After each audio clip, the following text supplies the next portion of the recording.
I want to explain gut permeability, otherwise known as leaky gut, and why this can be an issue when you are worried about combating inflammation and you have a disorder like lipedema where you really need to pay attention to things that may heighten our systemic inflammation.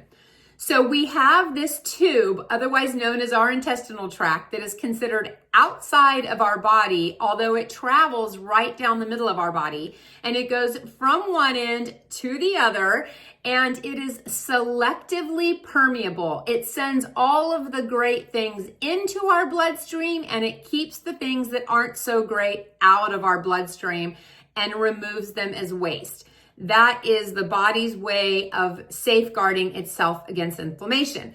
So when you look at this compression pantyhose, it's not unlike our gut barrier. It is very strong. It keeps things intact, but it allows other things in and out. For example, air in the case of this pantyhose.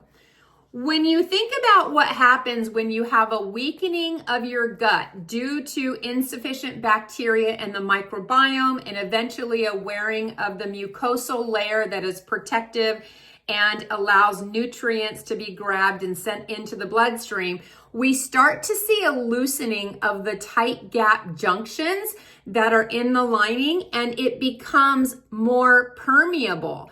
You can see the difference between that tight pantyhose and this one here that has more permeability, so more is able to be seen and go in and out.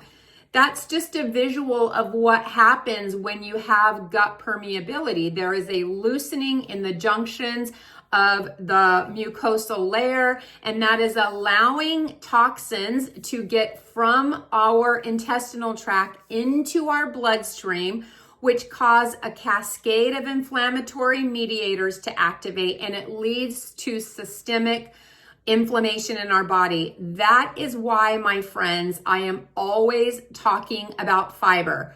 I am not telling you what diet you need to do necessarily. I am just trying to point out that fiber is important.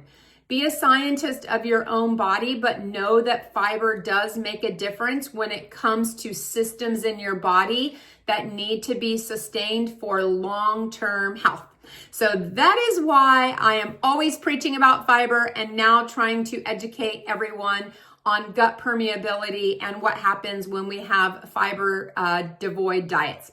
I'll see you soon. Bye-bye.